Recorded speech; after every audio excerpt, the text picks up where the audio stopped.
All right, friends, we are officially in 2021. So if you see the board behind me, you're gonna see a board that went from 242 beautiful little keys hanging on the board to, as of today, 2. We closed 2 deals on our first day, and here we are. So this video, guys, is gonna be about covering chapter 11 of a book that I just read, and basically what I'm gonna be focusing all of 2021. So stay tuned, take some notes, and be ready to leverage your 2021.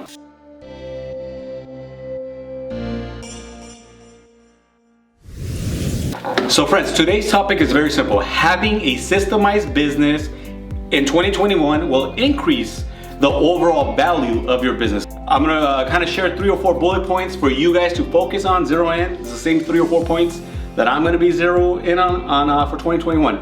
The following one, write this one down. Systemize everything, meaning if your business is a systemized, structured business, it increases the value of your overall business, overall value of what you do, whether you're a lender, a flipper, a mortgage professional, investor, title rep, it doesn't matter. If you have a systemized, structured business game plan, guess what, guys? Somebody may buy it from you in the future. So guys, for me, every time I hear the word systems, I do that eye roll. You know that eye roll when you're picking up that hot, beautiful girl at the bar or the restaurant?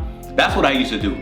Unfortunately, I didn't know that systems in place was the #1 thing to grow a business. So systems and tracking is #1, guys, as far as what we need to focus on in 2021. You get a buyer, you get a seller, you get somebody that wants to refinance, you get somebody that has a potential house that makes a great investment.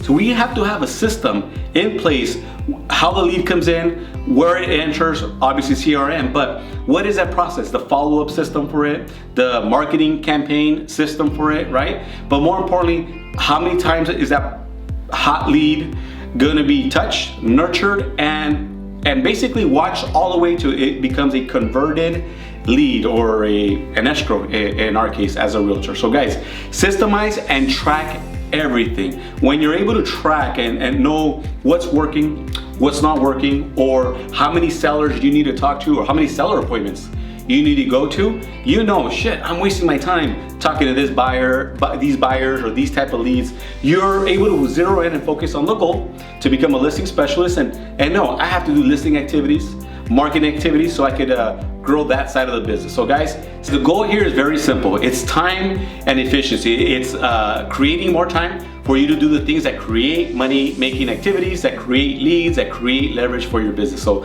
time and efficiency is the goal when you're creating your systems and creating the tracking system, more importantly, to grow and develop the business. All right, guys, step #2 is very simple. Cost versus margin. Basically, margin means your ROI, what's your return? So I'll give you an example. I know a great agent, he's a good friend of mine. He sold 22 houses last year. All 22 houses were buyers. They were all buyers. So I know I took a look at his business plan in 2020 for 2021. But when we zero in on 2020, I saw that he sold 22 houses everywhere from Indio, Adelanto, Long Beach, and everything in between, guys. So somebody like him who had an amazing year, 22 sales, guys, that's a big number. This good friend of mine, you know, made over $230,000. But when we started looking at the cost to drive to 22 different cities, showed probably 1,000 houses, right? When we started breaking down what that entailed as far as cost to do his business and to earn that paycheck, we realized that he legitimately probably spent about $22,000, $25,000 in gas and time and in scheduling these appointments with people that he hired to schedule appointments. So guys, again, that's a great return. He made 200K, let's say he made 200K, but that doesn't account for the marketing involved to get those 22 leads. That doesn't include the client gifts and the appreciation stuff that was in there. So if you start to analyze, would you rather maybe sell 15 listings where obviously you control your schedule, you control your time, you control the time frame that you're working, or 22 buyers, more sales, more money, right? But a lot more energy, time, less efficiency. that's where we kind of broke it down. So this year, my good friend here is gonna have a 40-60%, 40% listing business to 60% buyers, because obviously it's a transition period. So guys, cost versus margin. Look at your ROI, your best return on your investment, and time. So guys, if you're not paying attention, who is? The third one that we must focus on in 2021 is what are the leaks in your business and the future trends of where your business is going. So leaks, what the hell does that mean? It's like a boat, right? We're on the ocean, we're full throttle, we're doing 100 miles an hour, but there might be a leak in your business. There might be a leak in the boat. So I'm gonna be very, very transparent here. All right, so in 2020, I lost 7 buyers, 7 motivated and qualified buyers that I had chose to work with. So when I analyzed, over the holiday weekend, what did I do wrong? Where did I drop the ball? Which obviously I'm gonna take full responsibility. I realized that my follow-up game, because the way I met them, they were online leads. So they were used to a certain way of communication. Me trying to grow a business, raising my family, getting into video, recruiting, running a couple different businesses, I dropped the ball in the communication aspect with them. So I had a leak. I had a leak in 2020, which obviously in 2021, we made the decision, or at the end of 2020, we made the decision to that we implemented, where we have Brian, who's actually behind the camera here today. Say hi, Brian. Hey. And Adrian, we brought Adrian on board, and we have Jennifer. So they have full access to my personal accounts, my Facebook, Instagram, YouTube, you name it. They have full access to the pages now, because I do not want to drop the ball. Zoom in a little bit if you don't mind. I don't want to drop the ball anymore. So leak was in the business. 2021, it's out. So if I can't get to it, I'm gonna have Brian, I'm gonna have Adrian, I'm gonna have Jennifer, I'm gonna have Vanessa. So that's an example, guys. Where are you struggling in your business, right? As far as dropping the ball, are you not calling enough sellers? Are you not calling enough? Are you not doing enough lead follow-up? Maybe the answer is hiring somebody for 13, 14, 15 bucks an hour to be an inside sales rep for you. If you need a great one, I have a great person for you, right? So that's an example. If you suck at follow-up, hire somebody that's better than that, right? Better than you in that aspect. So that's very important. Trends is looking forward to the upcoming changes in your market. What's gonna change, what's expected to happen. So for us, I fully expect to ride the wave of 2020 into 2021. The rates are 2% right now, 2.25%, lowest that I've seen in at least 12 or 13 years. So do I expect that to run its course all the way to 2022? Me personally, I do not. So we gotta pay attention. We gotta follow the market. I'm expecting maybe somewhere in August, maybe in September, third quarter of this year to maybe see higher rates, let the market shift and adjust to the new presidency. So guys, we have to know what's happening on the market at all times. Wall Street, controls a lot of what we do, right? With the interest rates, with the lending services and real estate. So guys, trends, don't sit back and then react and wonder what the hell happened. Be reading up on the news, be on the forefront, do you say forefront?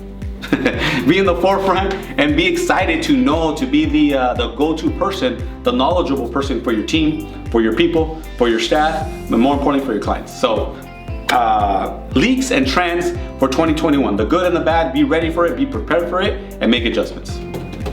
So guys, I'm getting ready to wrap up this video, but other ideas, I'm gonna just share some quick 5 bullet points of ideas to think, can I systemize this? Technology, what technology have you systemized or are you systemizing within your business to grow your business, the overall value of the business and the leverage, right? So 1 is technology, 2, leverage. What leverage systems are you using? For me, I invest in people. I invest in really good people, meaning staff, the escrow department, the TC department, the associates here with the office, and then the agents that come and join us, maybe not so much on a full-time level, but a part-time level where they're on salary plus commission. To me, that's a great incentive, right? Not every team, not every office runs this, but I've realized when you incentivize an agent who's maybe starting out, they're talented, but they need that you know, that kickstart in the beginning. Okay, good. Here's a salary, here's a commission bonus. Let's get to work and build with me. So that's one way to leverage, guys, right? Another one is, clearly, I kind of talked about this in the beginning, looking at your margins. If you know where your money is going, you'll know where to invest your energy and your time. So I cannot downplay it. I have to repeat myself. Look at the margins, the return of your business, what it's costing you to run, to earn, to pay for marketing and branding, and to try to get to the next level, right? And then the last one, guys, very, very important, is autopilot. Are you getting or working on a day-to-day to get on autopilot? Meaning, buyers and sellers appointments are happening left and right. You can be working from home, you can be working from your office, you can still be where you need to be. Meaning, on any given day, I may have 2 or 3 buyers being serviced by our team, showing property across, San Gabriel Valley, Fontana, Rialto, it doesn't matter. 2 or 3 buyers with our team, and then I might be visiting one seller. My wife, my business partner, might be at another seller's. So and then the team in the office here is running a full throttle, full operation without missing a step. So that's what I mean. Is your business on autopilot where it's running with or without you? And that's the goal, guys. So the book, by the way, I started this video with chapter 11. The book that we've been reading this month has been Your Next 5 Moves by Patrick Bet-David. So get this book. Your Next 5 Moves is a great book. Chapter 10, chapter 11 is what we covered today. Amazing, guys. So guys, I hope you enjoyed today's video. Please subscribe, please subscribe, follow, like our stuff, and share it if you loved it, all right? Stay tuned, we have another video coming tomorrow.